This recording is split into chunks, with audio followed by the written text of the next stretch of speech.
Hi there, guys. So good morning and welcome to the exciting second season of Exploring by the Seat of Your Pants. For those who don't know, Exploring by the Seat of Your Pants is all about bringing science, adventure, and conservation into classrooms around the world. I'm really excited today that we have 3 classes joining us live so early in the school season. So first we have Mrs. Miller's class in Brampton, Ontario. Okay, that's going to be hard to top. We have Mr. Bennett's class in Dorian, Ontario. That's pretty good. And last but not least, we have Mrs. Patterson's class in Gaspé. All right, Carlos just joined us at Mission Control. We have some awesome enthusiasm. So, Carlos, I'm going to let you take it away. We're joining Carlos live from Mission Control in Florida, in the Florida Keys, and Roy at Aquarius Reef Base. So, Carlos, without further ado, could you tell us a little bit about the Reef Base? Sure, Jesse. Awesome. So, hi everyone, my name is Carlos. I am here in Mission Control. I am the Science Translation Specialist, and today we'll be talking to you guys about the location of the Reef Base, of the Mission Control, tell you more about the mission objective, give Roy an opportunity to share with you guys what he's doing in the habitat. And if we have time, I would love to talk about the biodiversity, what Roy, different species of animals that Roy has seen down in the habitat. So let's begin. So this is where I am right now. This is the Mission Control. So in here, we monitor the nitrogen and oxygen levels inside the habitat. Let me see if I can switch the screens so you guys can see the watch desk. Can you guys see me? Okay, perfect.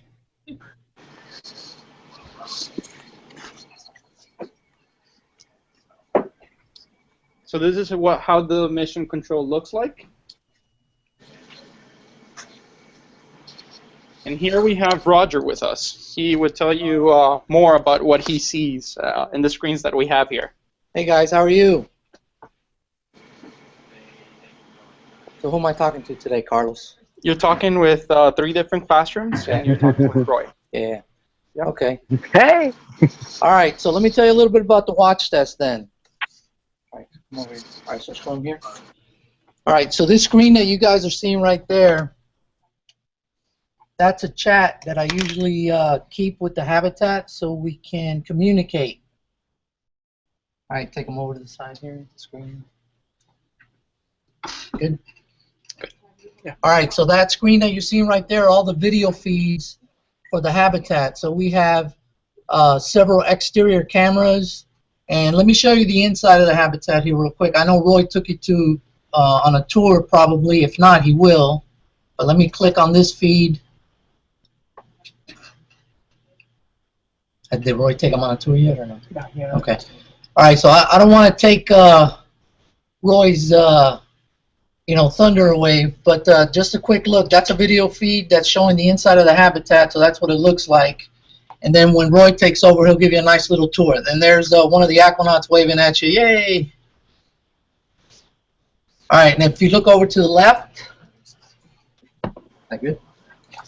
Okay, on the left there, that's a software computer program that lets me see what's going on inside the life support buoy.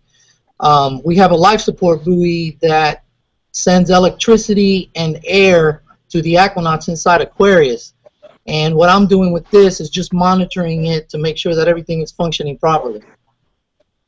All right, I know that was a quick. I know that was a quick tour. There's a lot more information, but we want to make sure we get that over to Roy and give you guys a nice tour of the habitat inside. But if any of you guys have any questions, real quick, I'll be more than happy to answer it for you.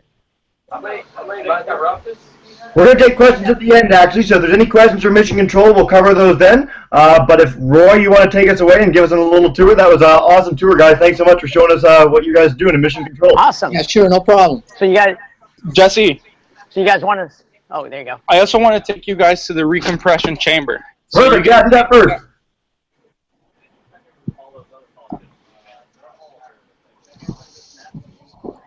Oh, that's what the sun looks like. Yeah. Yes. So over here we have the gazebo. This is where the divers can fill up their tanks and they can have a snack underwater. So I'm going to take you right now to the recompression chamber.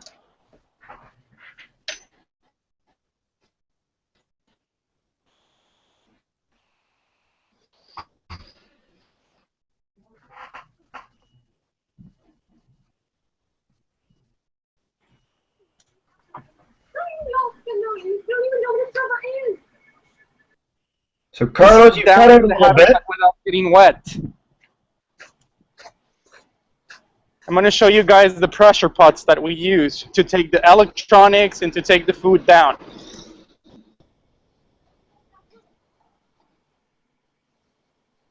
These are one of the pressure pots.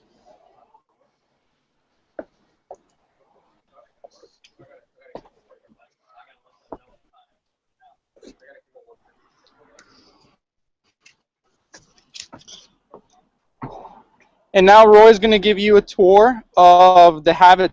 Are you ready, Roy? I am. Are you guys ready? We're ready. All right. So right here behind me, this window, this is really the very front end. And what I'll do is I'm going to take you from this window and all the way to the back end. It doesn't take very long, but we'll get there.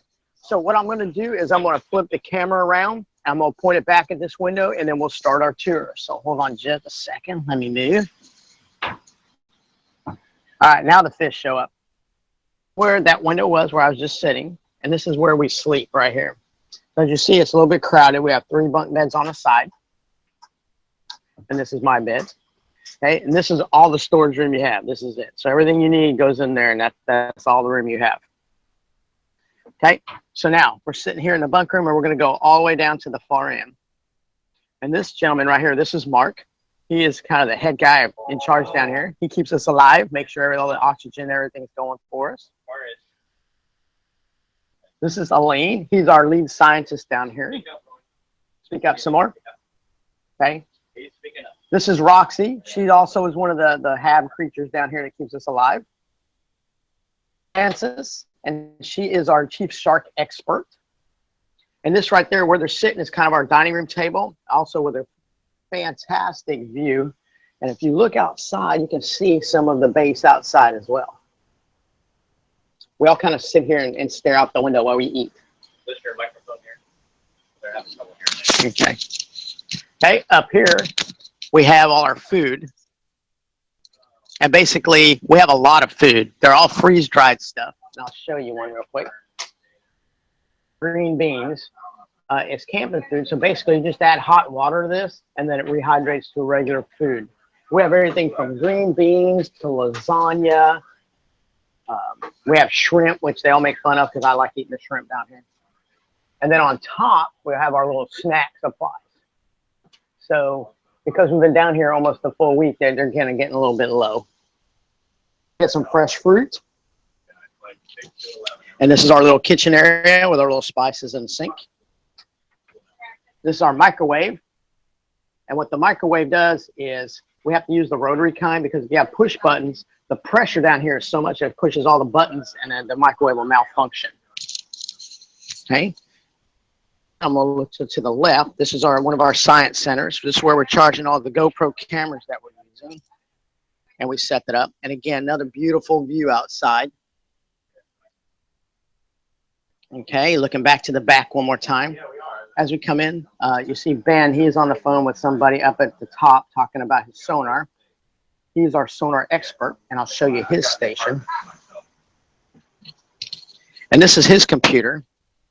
And as you see, it's running real-time graphs using the sonar outside to track how much fish are out there and whether to see if there's any sharks and stuff in the area. Okay, and what they're trying to do is with the sonar, a transducer which made sounds like fish in distress, and what that was trying to do is bring in the sharks, and that wasn't working so well. So now we're putting out big buckets of chum, which is kind of like chopped up frozen fish in big baggies, and that seems to be doing the job pretty well. Let me slide by you, big man. And let me take you out here. Oh, man. This is a 900-pound door, and I'll tell you about how we use this in a minute. It's kind of cool. It's like Star Wars or Star Trek, because we have to use this hydraulic pressure to close it. And once that thing seals all the way, what will happen is that we can repressurize the cabin so we can start getting the nitrogen out of our system. So this is kind of the coolest room in here. Okay, we're facing the back again. This is where we hang out our scuba diving suits and everything. To the left, we have all the equipment that keeps the oxygen and pressurization here. It brings down water for us. And to the right, we have another science workstation. And this is where we're measuring all the seagrass. We're pulling all the cameras out and prepping for the missions to go out each day. This is our shower.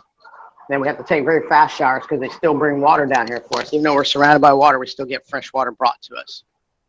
Another good porthole view, and usually if you take a shower, there's a bunch of fish hanging out here. But this is really the coolest part of everything. This is the entry pool. And what happens is, as you're looking down here, when you come in, you swim down from a boat, and you swim in from this side, and you swim up underneath. So it's kind of like a cup upside down in a bathtub, up under the cup, and then you come up right here. And you see we have our own little pets that hang out. A bunch of little fish that just basically hang out here waiting for us to drop something so they can eat it. And up underneath is where we keep all our scuba gear. And that gear is big double-sided tanks. Let me show you what one looks like. We have one up here. So we have 2 air tanks, and then we have the flotation device. And this thing weighs about 120 pounds. It's pretty heavy. But what is cool is when we use that, we come swim up here. When we're out of air, we swim back up. And we just basically, we can stand here. You know, throw us a hose from over here, and we stand there, and we'll hook the hose up. And we refill all our air tanks right there like a gas station. Then we can swim right back out. So our morning dives, we're going out for about 2.5 hours each time. And then in the afternoon, we'll go out for about 2 hours. And then at night, we're out for about an hour, hour and a half. So we're constantly coming in and out of here. So literally, I am touching the back wall. And if I open this door, you can see where we started from. So as you see, right there's that other porthole. So this really is about the size of a school bus. And it's pretty tight quarters. Let me come out of here. It's very humid in here. Hold on just a second. Let me close the door. And I'll look at you real quick. So that it's about the size of a school bus. It's very tight, but we all get along really well. There's 6 of us down here, and we just kind of slip and slide past each other, pretty much like a school of fish down here. We've learned to get along really well. They're really nice people to where we can just sit down and have a conversation, or if somebody needs a hand, we all just jump in and help each other. So the science that they're doing is they're seeing how much grass fish eat if sharks are in the area, because what they're trying to find out is, because there's so much of a decline in shark population, what it's doing to everything else. So with this experiments that they're running by trying to bring the sharks into the area is, what happens if there's less sharks? What happens if there's more sharks? So what's going to happen if the sharks in the ocean really start going down? And they're really concerned about that. So the experiments are important for our ecology, as well as to make sure that everything we're doing for our oceans is having effects that we don't know about yet. So what I'll do is I'm going to go back to the other porthole, and this way it's a little bit quieter, and then I can be able to answer some of your questions, okay? So let me turn around so you're not looking at my face as I walk, or I'll trip on something. All right.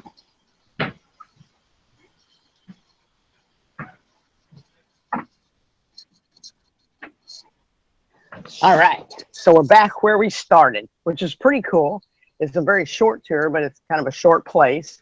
But this way it gives me time to answer any questions you guys might have been thinking about. Awesome, Roy. Thanks so much for that. So what we'll do first is we'll go to Mrs. Patterson's class. You guys can ask 2 questions. We'll do 2 questions for each class, and then if we have time for more, we'll go back and do more. So, Ms. Patterson's class, if you have any questions, go right ahead. Do we have a question? Yep, Avery. Do you like being underwater? I love being underwater. My wife and I scuba dive all the time, but this is really pretty cool. I've never lived underwater before. I like that we can go out for 2.5 hours at a time, because normally if you come in from the boat, you only get about an hour, 45 minutes at these depths. So this is really very cool. I've been out here swimming with sharks literally swimming right around me. It's just been an experience of a lifetime. Awesome. Any second question? Evan? How do you bring your food down without getting it wet? I didn't hear him. Could you ask that one more time? How do you bring your food down without getting it wet? How do you bring your food down without getting it wet? So you remember those pots that Carlos was showing you? They're basically like big pressure cooker pots, and they put all that stuff in there and they bring it down, because the deeper you go, the more pressure comes around you. So as that comes down, those pots protect it. We bring it up into that pool and we put it in where I showed you. We come in, we set it there, and we turn the knobs and equalize the pressure. And then we can open it and take our food and our clothes out. That's our electronics out. Like we have iPads and phones and everything else. I call my wife and the kids every night from down here. Excellent. How neat is that? Okay, so Mr. Burnett's class, if you guys have any questions, go right ahead. Hi. What's the closest you found? Can you guys come a little closer to the camera? We can't hear you. What is the coolest thing you found, as they want to know? What is the coolest thing? Oh, man, there's so much. But I think the coolest thing was we were hanging those chum bags out, all those little fish guts I was talking about. And literally the little fish would push you out of the way to get to the food. It was like being in a subway train that was packed. They were just slamming you out of the way to get to the food. They didn't care that you were there. Excellent. One more, guys. They want to know, how long do the air tanks last? How long can you be out there in the ecosystem? According to the charts, we can be out for 6 hours. Now we'll have to come back. I breathe a little bit more air than everybody else. They're much better divers than I am. But I'm getting about 2.5 hours on the double tanks. Wow. All right, so last but not least, we'll go to Mrs. Miller's class.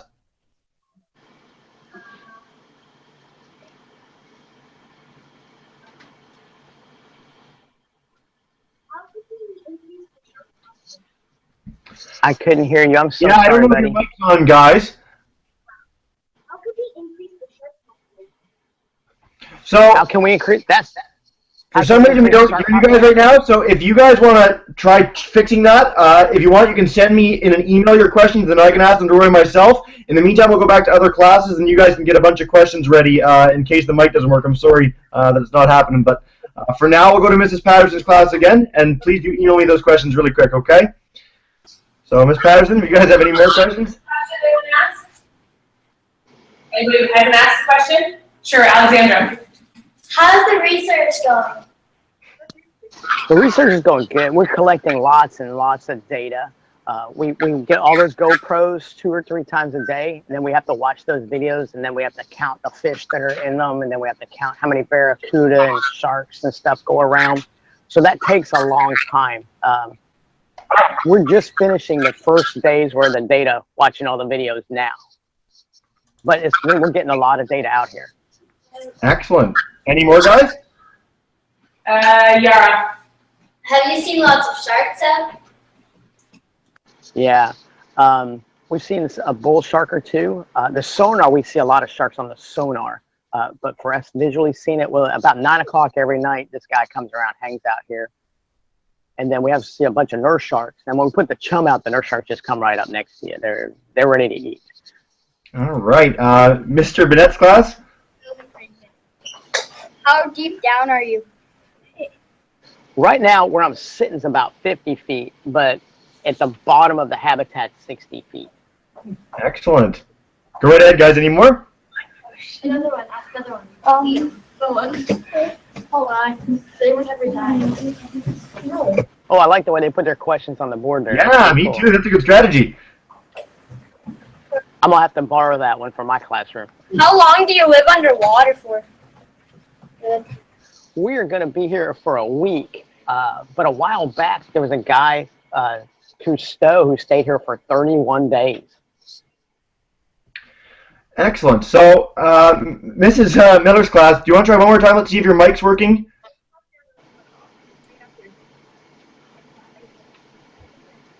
How would we increase increase the shark population? How big is the shark that's population? Is that what you asked? Said how would we increase the shark Oh, how would we increase the shark population, Roy? Well, I know a lot of countries, they catch sharks and cut the top fin off because that's a delicacy for them, and then they just throw the shark back. That'd be like somebody cutting on one of your legs off and throwing you back and seeing if you're going to live back in the water.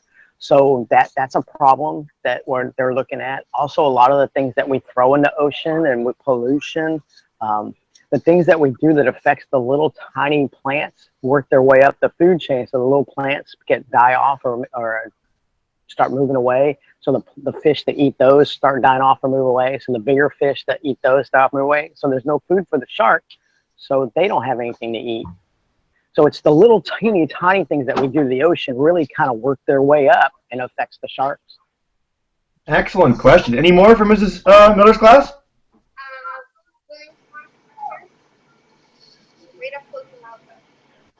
Why does the base have to be pressurized?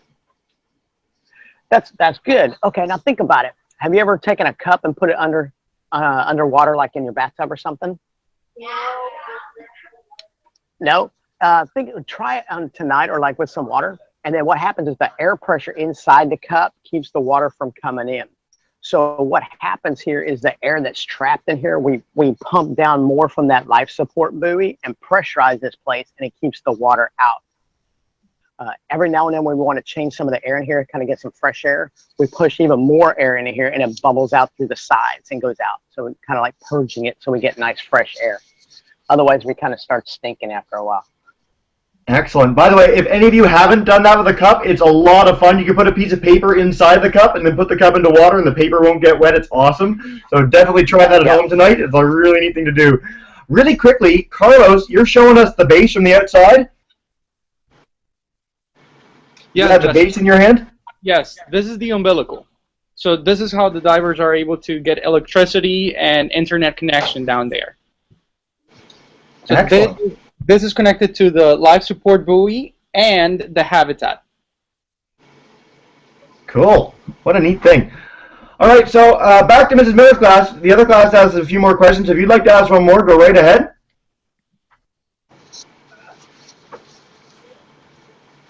Any more from Mrs. Miller's class? Let's see.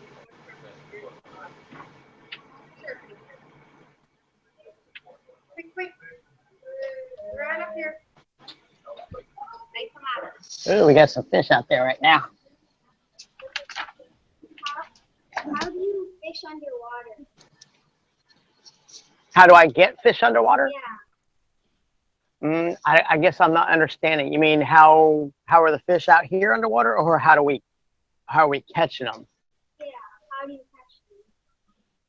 Oh, we're not catching them, sweetheart. What we're doing is we put some little seagrass out, which is like fish candy for those guys, and we put a GoPro camera, and then we watch the fish come up and eat it. And then what happens is if a barracuda or shark comes by, all the fish go away real fast.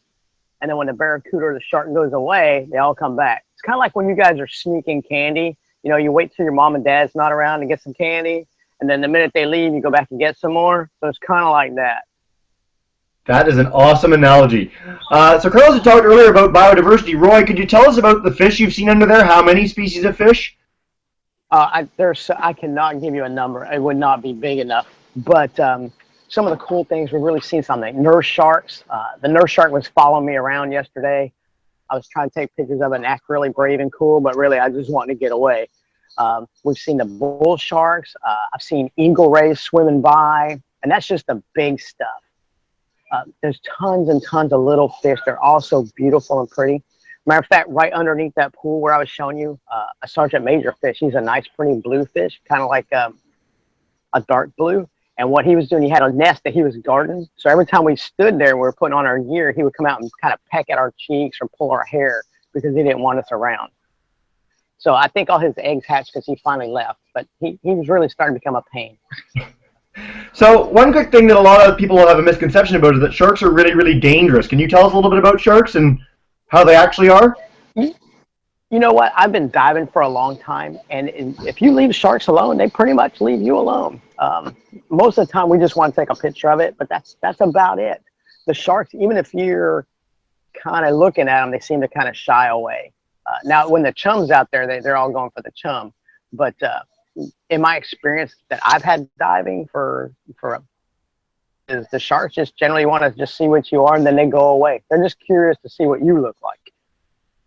Excellent. Well, thank you guys so much. We got a bunch of great questions today. You guys did an amazing job. We had a great connection today. So what I'm going to do is what we always do at the end of Hangouts is allow the classes to say a big thank you and goodbye. So I've demuted all your microphones. If you want to say thank you, and we'll give a wave to Roy and Carlos. Bye. Thank you. Bye, guys.